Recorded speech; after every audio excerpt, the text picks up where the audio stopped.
영적 뿌림과 거둠의 원리라고 하는 제목으로 말씀 선포하겠습니다. 씨를 뿌리고 거두며 열매를 거두는 일은 원시 시대부터 인류 공통적인 문명입니다. 사람들이 살아가는데 여러 가지 직업이 있고 다양한 삶의 형태를 가지고 있습니다만은 농사에 관한 일은 시대와 환경에 구별이 없이 모든 사람이 거의 비슷한 인식을 가지고 있습니다. 이런 연유로 우리 예수님께서 천국을 비유로 말씀하셨어요. 마태복음 13장에 보면은 7가지 비유를 들어서 말씀하시는데 그 7가지 가운데 3가지가 농사와 관련된 비유를 하고 계시는 거예요. 씨 뿌리는 비유, 겨자씨 비유, 가라지 비유입니다. 예수님의 분부를 따라서 온 세계에 복음을 전파했던 사도들도 천국은 씨를 뿌리고 거두는 것이다 라고 말했습니다. 사도 바울은 고린도전서 3장 6절에서 이렇게 말했습니다. 나는 심었고 아볼로는 물을 주었으되 오직 하나님께서 자라게 하시나니 라고 했습니다. 그리고 오늘 본문 갈라디아 6장 7절에서도 말씀합니다. 사람이 무엇으로 심든지 그대로 거두리라. 여기 심는 대로 거둔다고 하는 자연의 원리를 보면서 영적인 뿌림과 거둠을 오늘 함께 나누겠습니다. 첫째, 말씀을 가르치는 자와 함께 해야 합니다. 6절 말씀입니다. 같이 읽겠습니다. 가르침을 받는 자는 말씀을 가르치는 자와 모든 좋은 것을 함께 하라. 아멘. 우리 예수님은 인생의 씨앗입니다. 그런데 죄의 씨앗이 덩으로 말미암아 인생의 불행이 시작되었습니다. 이 불행을 돌이키기 위하여서 우리 하나님의 생명을 다시 인간 속에 불어넣어 회복시키신 분이 우리 예수님이십니다. 우리 자녀들이 어린 시절 하나님을 만날 수 있다고 한다면 그들의 생애 속에 예수님의 생명으로 가득할 수 있다면 우리 자녀의 미래는 확실한 것입니다. 그래서 우리는 신앙생활을 중요하게 생각해야 합니다. 교회를 중요하게 생각하고 교회 생활을 소중하게 생각하셔야 합니다. 우리가 신앙생활을 소중하게 하면 하나님께서 우리가 하나님을 알아갈 수 있도록 적절한 때 좋은 교회를 만나게 하시고 좋은 목사, 좋은 성도를 만나게 하시는 것입니다. 만남은 하나님의 큰 복입니다. 만남은 저절로 이루어지는 것이 아닙니다. 하나님의 특별한 섭리인 것입니다. 만남을 복되게 하기 위한 중요한 원칙을 사도 바울이 제시하는데 가르침을 받는 자는 말씀을 가르치는 자와 모든 것을 함께 하라 라고 했습니다. 왜 그렇습니까? 내 인생 속에 영원한 생명을 심어주는 사람, 그 씨를 뿌려주는 사람이기 때문에 그렇습니다. 우리 자녀들이 학교에서 많은 학교에 가면 과목이 있을 것 아니에요. 그 가운데 국어를 잘한다 그러면은 분명히 내 자녀는 국어 선생님과 관계가 좋을 것입니다. 수학을 잘한다 그러면은 수학 선생님과 관계가 아주 좋을 것입니다. 그렇습니다. 그 담당 선생님과 사이가 좋지 않으면서 좋은 성적을 기대한다고 하는 것은 어불성설입니다. 소그룹 식구가 리더와 친하지 않고 신앙이 성장할 수 있다, 힘든 것입니다. 그래서 사도 바울은 말씀을 가르치는 자와 모든 좋은 것을 함께 하라, 이것 잘 관리하라는 겁니다. 사도 바울이 오늘 이 말씀을 전하는 이유가 있습니다. 갈라디아 교회 교인들은 사도 바울의 사도권을 인정하지 않았습니다. 바울 당신이 언제 예수님을 만났냐? 예수님께서 살아계실 때 언제 예수님에게 가서 말씀을 들은 적이 있었느냐? 이 사도 바울의 사도권에 대해서 늘 의문이 있다고 이야기를 하는 것이었습니다.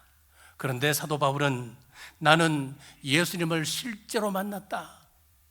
다메섹 도상에서 예수님을 만났고 예수님으로부터 직접 음성을 듣고 내 사도권을 그 예수님으로부터 부여받았다. 나와 모든 좋은 것을 같이 하자, 가슴 아파하며 권면하고 있었습니다. 바울이 물질이 욕심이 나서 그랬겠습니까? 아닙니다, 여러분. 성도들이 영적으로 건강하게 성장하려면 목자와 좋은 관계를 유지해야 한다고 하는 영적인 비밀을 그는 알고 있었기 때문이었습니다. 저는 우리 교회를 생각하면 참 감사합니다. 우리 교회 장로님, 집사님, 권사님들을 생각하면 참 감사합니다. 저의 약한 부분은 여러분들이 아시지 않습니까? 저의 부족함이나 연약함이 있으면 덮어주십니다. 어려우면 함께 해주십니다. 그러니까 우리 교회가 좋은 소문난 교회가 된 것입니다. 말씀 전하는 자와 가까이 하라 말씀하면서 구체적으로 우리에게 한 지침을 가르쳐주고 있습니다. 10절입니다. 같이 읽겠습니다. 그러므로 우리는 귀에 있는 대로 모든 이에게 착한 일을 하되 더욱 믿음의 가정들에게 할지니라. 아멘. 교회에서 다른 믿음의 가정들과의 관계를 말씀하고 있습니다.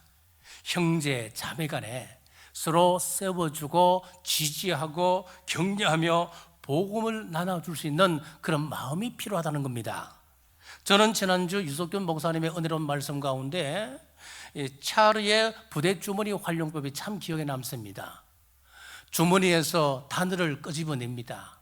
그 단어를 가지고 이런 이야기 저런 이야기 온갖 이야기를 다 나눕니다. 역발상도 나오고 참 좋은 천재 교육법입니다. 그런데 이 차르 부대 주머니 활용법에서 원칙이 하나 있습니다. 그 원칙은 무엇이냐면은 절대로 부정적인 이야기는 할 수가 없어요. 긍정적인 이야기만 할 수 있도록 되어 있습니다. 부정적인 이야기가 딱 한마디가 나오는 순간 그 모임은 거기서 중단을 해야 하는 겁니다. 여러분, 부정적인 이야기가 내 입술에서 나오지 않도록 여러분 하셔야 됩니다. 부정적인 말을 하지 않는다고 해서 그 사람이 부족하다, 그 사람이 모자라는 사람이다가 아닙니다. 여러분, 성경에서 전반적으로 흐르고 있는 그 내용이 무엇이냐면 그 사람이 지혜로운 사람이고 지략이 있는 사람이다 말씀하고 있습니다. 우리가 믿는 자로서 서로에게 착한 일을 해야 하는데 오늘 말씀해 보니까, 특히 본문에 보니까 믿는 가정들에 더욱 그리 하라 그랬습니다. 그러므로 절대로 믿음의 가정에 상처를 주는 일이 있어서는 안 되는 것입니다. 소그룹 식구들에게 상처를 주는 일을 만들어서는 안 되는 것입니다. 성령님의 역사는 플로잉의 역사, 유통의 역사, 흘러보내는 역사입니다. 막힘이 없도록 해야 하는 것입니다. 사랑하는 남모종 여러분, 리더와 좋은 관계 속에서 좋은 것을 공급받고 또 내게서 다른 제자에게 이 말씀을 흘러보내시기를 주님의 이름으로 축복합니다. 주님의 이름으로 축복합니다. 주님의 이름으로 축복합니다. 예, 아멘 합시다 여러분. 저는 매주 할 겁니다. 잘 나올 때까지. 예. 자, 둘째, 좋은 씨를 심어야 합니다. 8절 말씀 제가 읽겠습니다. 자기의 육체를 위하여 심는 자는 육체로부터 썩어질 것을 거두고 성령을 위하여 심는 자는 성령으로부터 영생을 거두리라. 자, 호박을 얻기 위해서는 호박씨를 심어야 합니다. 수박을 얻기 위해서는 수박을 심어야 합니다. 자, 탐욕과 분노와 혈기를 심어놓고 영적인 것을 기대하는 것은 어리석은 사람입니다. 갈라디아 5장 19절에서 21절에 보면은 육체의 열매 15가지를 기록하고 있습니다. 우리가 좀 길지만은 같이 한번 읽어보겠습니다. 갈라디아 5장 19절에서 21절입니다.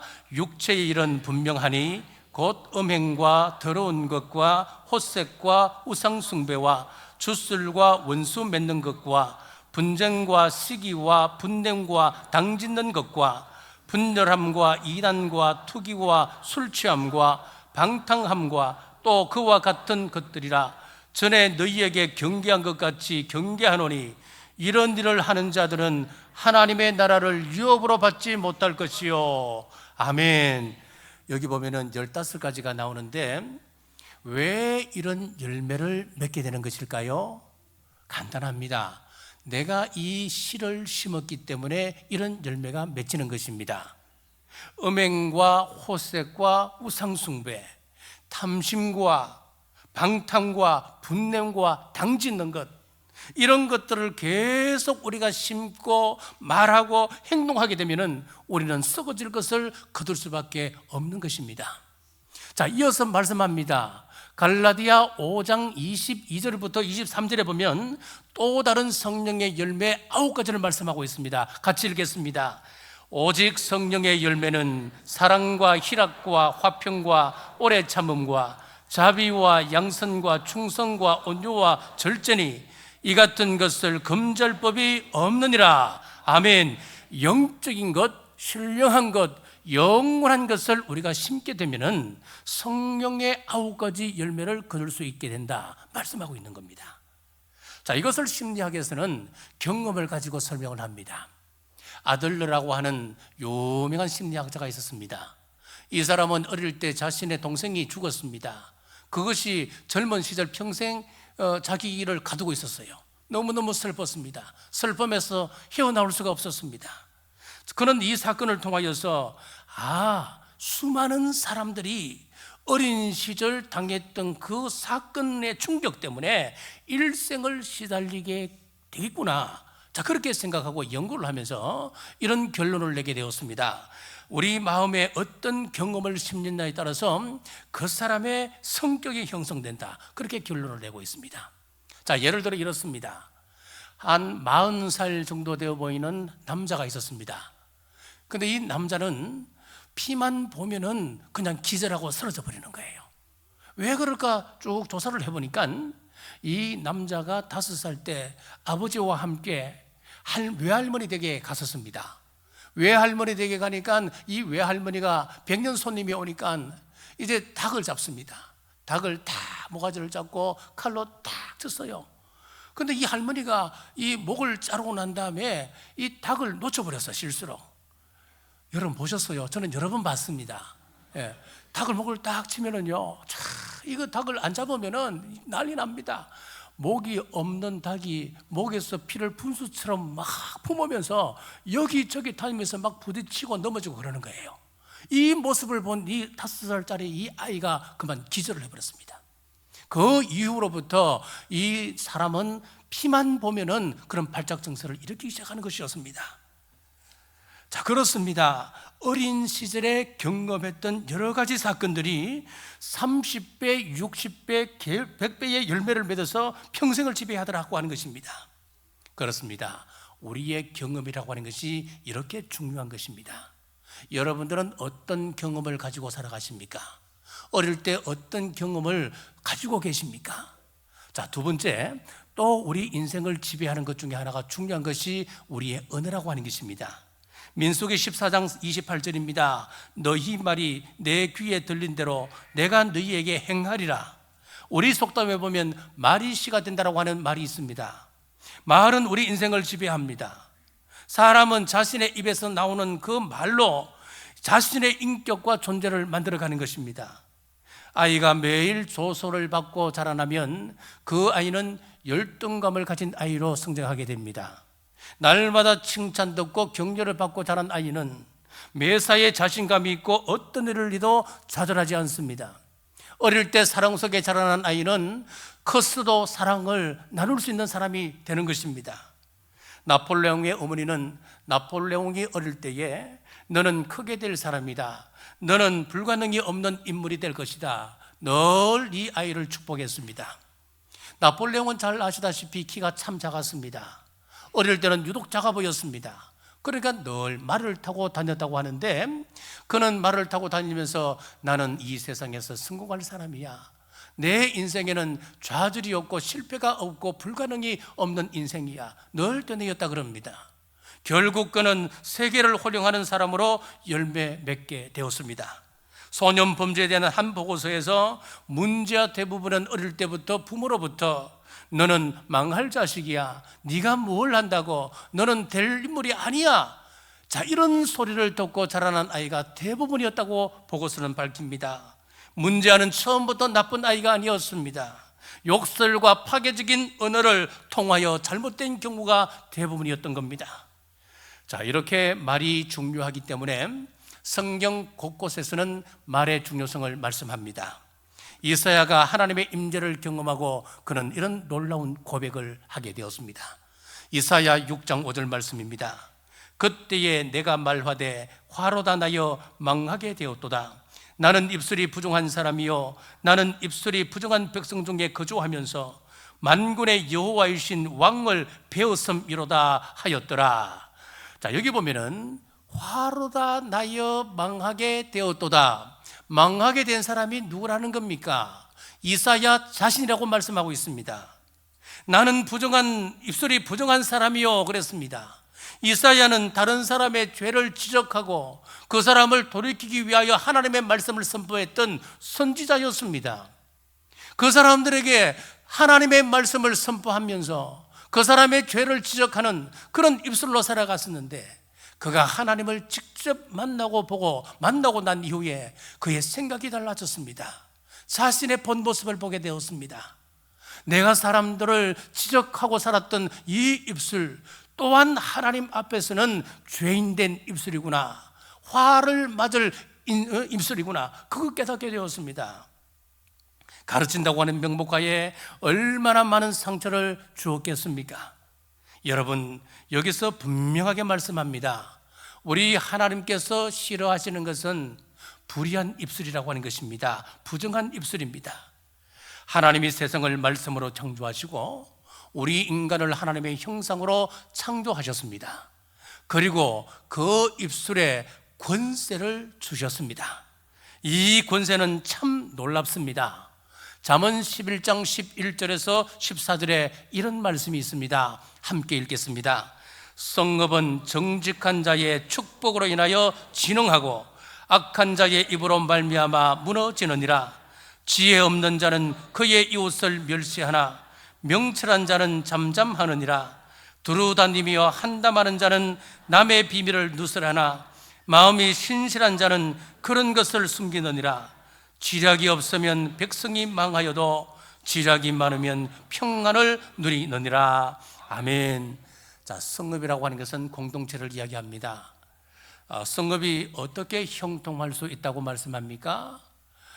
정직한 자의 축복으로 인하여 진흥한다 그랬어요. 자, 그러면은 그 성읍이 망하게 되는데 무엇 때문에 망한다고 이야기했습니까? 악한 자의 입으로 말미암아 망하게 된다라고 했어요. 그러면 중요한 것이 무엇입니까? 우리 입이라고 하는 거예요. 우리 말이라고 하는 거예요. 가정이 왜 무너집니까? 우리 교회가 왜 무너질까요? 우리 말 때문에 그런 겁니다. 우리 입 때문에 무너질 수도 있다고 하는 것입니다. 여러분 잘 보십시오. 저는 지금까지 살면서 인생이 얼마 길지 않아서 그렇습니다만은 제가 본 바로는 교회가 분리된 교회들을 살펴보면은 진리를 위하여 예수님의 십자가를 지키기 위하여 내 목숨 바치겠습니다, 그것 지키다가 교회가 분리된 교회는 없었어요. 제가 본 예로는 없습니다. 제가 본 교회 가운데는 그런 교회가 아니고 두 조각 난 교회들을 보면은 전부 다 이장로파, 박장로파, 김장로파 서로 헐뜯고 공격하다가 쪼개지는 거예요. 이게 우리 말의 문제라는 거예요. 그러므로 우리 교회의 부흥도 우리 입술에 달려 있습니다. 우리 안에서 교회에 대한 불평이 가득한데 누가 우리 교회에 들어올 수 있겠습니까? 교회 부흥을 이야기하는 사람들은 먼저 자신의 언어부터 한번 살펴보십시오. 나는 모이기만 하면은 불의한 말을 이끄는 사람이 아닌가? 그런 사람이 꼭 교회 또 부흥을 또 이야기해요, 여러분. 그런데 아니에요. 내 말 때문에, 나 때문에 지금 교회 부흥이 가로막혀 있을 수도 있다고 하는 것 여러분 보셔야 되는 거예요. 이게 하나님의 말씀이에요. 이혼으로 달려가는 지름길이라고 하는 책을 썼던 보험이라고 하는 사람이 있습니다.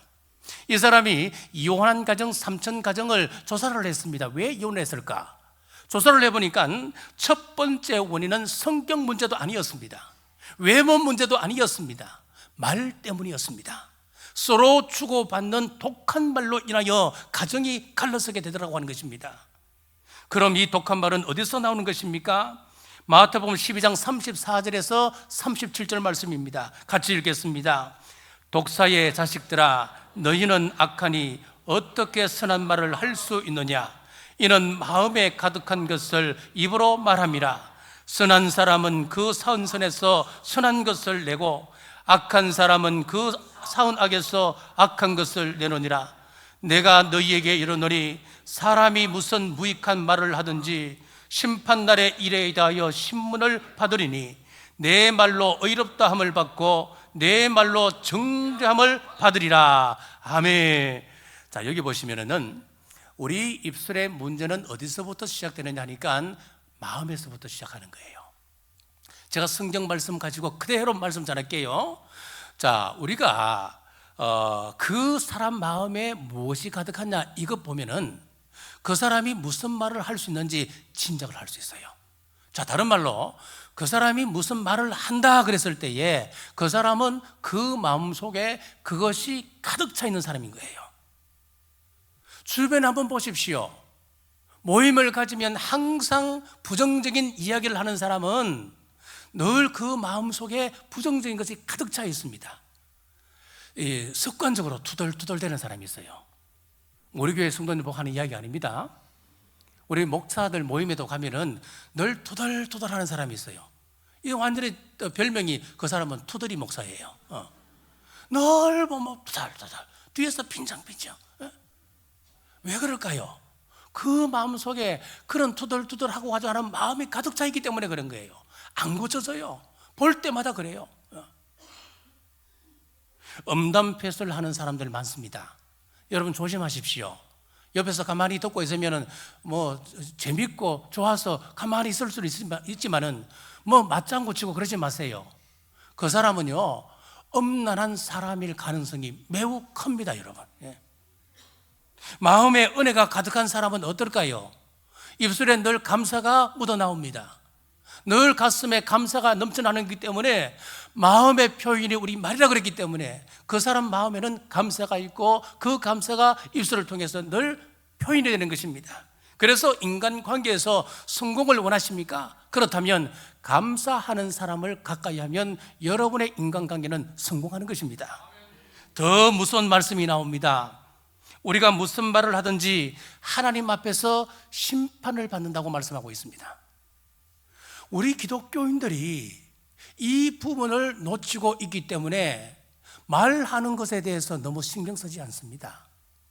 우리가 심판받는 것은 행위 심판만 자꾸 이야기하다 보니까 정말 우리가 하나님 앞에서 중요하게 생각해야 될 이 마음의 문제, 말의 문제에 대해서는 너무 무겁게 여겨져 있는 겁니다. 우리는 늘 행위심판을 생각하는데 오늘 말씀에 뭐라고 말합니까? 사람이 무슨 무익한 말을 하든지 심판날에 이에 대하여 신문을 받으리니 내 말로 의롭다함을 받고 내 말로 정죄함을 받으리라. 내 말로 의롭다함을 받고 여러분의 말로 여러분들이 정죄받는다 그래 되어 있습니다.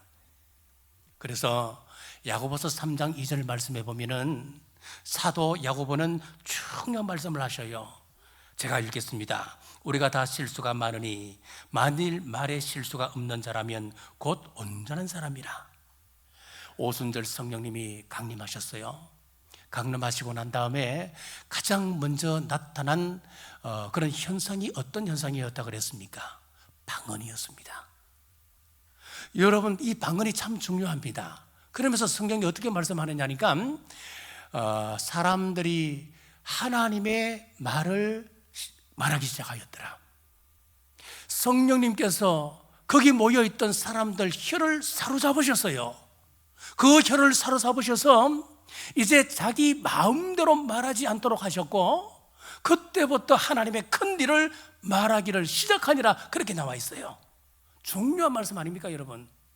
자, 그러면은 여러분들은 이 말씀에서 방언이 중요할까요? 아니면은 성령님이 각 사람을 사로잡았다.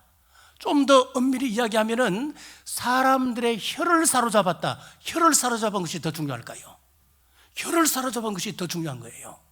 하나님께서 저와 여러분들의 혀를 사로잡아 주셔서 이제 내 마음대로 말하는 것이 아니고 하나님의 큰 일을 말하기를 시작해야 하는 것, 그것이 오순절 성령님 강림의 첫 번째 현상이었다고 하는 것입니다, 여러분.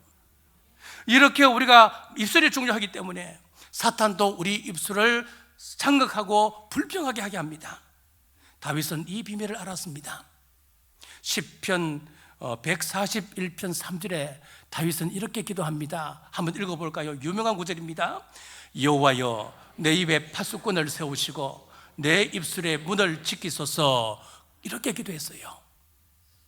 내 입에 파수꾼을 세우시고 내 입술의 문을 지켜 주옵소서. 지금 다윗이 이 말의 중요성을 알기 때문에 그렇게 기도한 거예요. 그러면서 그는 한 걸음 더 나아가 이렇게 또 기도합니다. 시편 39편 1절 말씀 같이 읽겠습니다. 내가 말하기를 나의 행위를 조심하여 내 혀로 범죄하지 아니하리니 악인이 내 앞에 있을 때에 내가 내 입에 재갈을 먹이리라 하였도다. 아멘. 내 혀로 범죄하지 않게 하기 위하여서 악인이 내 앞에 있을 때에 내가 나에게 재갈을 먹이리라. 내 입에 재갈을 먹이겠다. 여러분, 이 말은 어떤 이야기냐 하면요, 내 돈 떼먹은 사람이 내 앞에 왔어요. 우리 사업에 부도를 일으킨 그 원수 같은 그런 사람이 지금 내 앞에 지나가고 있어요. 우리 집에 대해서 늘 험담하고 다니는 정말 원수 같은 그런 사람이 지금 내 앞에 딱 마주쳤어요. 이런 나쁜 사람을 만났을 때 여러분들은 어떻게 하시겠습니까? 다윗은 어떻게 했느냐? 하나님 앞에 기도했느냐? 하나님, 이런 나쁜 사람이 지금 내 앞에 있을 때에 내가 입술로 죄짓지 않기 위하여 하나님, 제 스스로 제 입에 제가 재갈을 먹이겠습니다. 그렇게 기도하고 있단 말이에요. 여러분, 이 기도라고 하는 것은 하나님께 요구하는 것이 아니었습니다. 이것은 내가 하겠습니다 라고 하나님 앞에 결단하는 그런 기도였던 겁니다. 그렇습니다. 하나님, 나 술 좀 끊게 해주세요. 나 담배 좀 끊게 해주세요. 하나님 앞에 간절하게 기도하지 않습니까? 기도했다면 오늘 다윗이 하나님 앞에 노래했던 시편 39편 1절 말씀에 비추어 본다면, 하나님, 제가 담배 끊기 위하여서 제가 가지고 있는 모든 담배 다 쓰레기통에 제가 버리겠습니다. 하나님, 저는 앞으로 술을 가까이 하지 않겠습니다. 회사 경영에 손해가 온다 할지라도 술 접대하지 않겠습니다. 이렇게 하나님 앞에 결단하는 것이 이 시편 39편 1절의 결단의 내용이라는 말입니다. 사랑하는 모든 여러분, 하나님, 제 입술에 파수꾼을 세워주옵소서. 기도하십시오. 그리고 하나님, 저도 제 입술에 제 스스로 재갈 물리겠습니다. 결단하셔서 우리에게서 나가는 많은 말들이 하나님을 높이는 말, 생명을 살리는 그 말이 흘러나가시기를 주님의 이름으로 축복합니다. 세 번째, 뿌린 후에는 낙심치 말아야 합니다. 9절입니다. 우리가 선을 행하되 낙심하지 말지니 포기하지 아니하면 때가 이름에 거두리라. 우리가 씨를 뿌리고 결실이 당장 나타나지 않는다고 해서 낙심할 것이 아니고 100배의 결실을 기대하는 믿음이 필요합니다. 반드시 뿌린 씨앗은 열매로 결실하게끔 되어 있습니다. 우리가 식물에 대해서는 어느 정도 압니다. 고구마, 감자, 옥수수 다 1년생이죠. 그의 가을이 되면 결실을 해야 합니다. 사과, 배, 감 같은 이런 나무들은 3년에서 5년 정도 지나야 열매를 수확할 수 있습니다. 푸야 라이몬디, 루쿠루쿠, 쿠루루, 탈보트, 저도 처음 보는 나무입니다. 이 나무를 보니까요, 100년에 한 번 이제 꽃이 핀답니다. 굉장히 귀한 꽃이더라고요. 100년에 한 번 피는 꽃도 있더라고요. 여러 가지 더 이름들이 많이 있습니다만은 그 가운데서도 가장 제가 발음하기 쉬운 것만 3개 제가 골라온 게 이겁니다, 여러분. 예. 자, 이렇게 우리가 이 식물에 대해서는 지식이 있습니다. 그런데 사람이나 영적인 세계에 대해서는 너무 무지하다는 거예요. 우리 사람의 일은 지금 뿌렸지만은 10년 후에 거둘지 20년 후에 거둘지 아무도 모르는 것입니다. 어떤 경우에는 아버지가 뿌려놓으면 자식이 열매를 거둘 때도 있습니다. 경주에서 씨를 뿌리면 서울에서 열매를 거둘 수도 있고 뉴욕에서 열매를 거둘 수도 있는 것입니다. 중요한 것은 언젠가는 반드시 우리가 뿌려놓은 씨앗은 반드시 열매로 나타난다는 거예요. 그래서 7절에 말씀합니다. 같이 읽겠습니다. 스스로 속이지 말라. 하나님은 업신여김을 받지 아니하시나니 사람이 무엇으로 심든지 그대로 거두리라. 아멘. 여기 보면 업신여긴다라고 하는 말이 나오는데 헬라어로 뉴크테리조라고 하는 단어를 써요. 이것은 비웃다, 조롱하다, 코웃음 친다, 그런 뜻이에요. 하나님께서 반드시 열매를 거두게 한다 이렇게 말씀하시면은 사람들이 어떻게 생각하느냐? 비웃습니다. 에이, 이거 뭘 그러려고, 누가 한다고, 내가 이렇게 뭐 선한 거 힘들게 심어 놓으면 뭐 하냐고, 내가 이렇게 힘든데.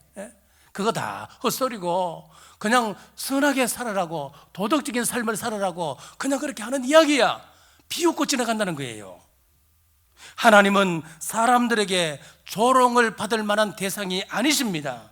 하나님은 분명하십니다. 반드시 갚아주시는데 심은 대로 거두게 하시는 분이 우리 하나님이십니다. 그래서 10년 후, 20년 후 좋은 것을 수확하기 위해서는 지금 씨를 뿌리셔야 합니다. 물질의 부유함을 원하십니까? 물질의 씨앗을 뿌리십시오. 건강을 원하십니까? 하나님 앞에 시간을 뿌리십시오. 제자를 원하십니까? 그렇다면 말씀의 씨앗을 뿌리십시오.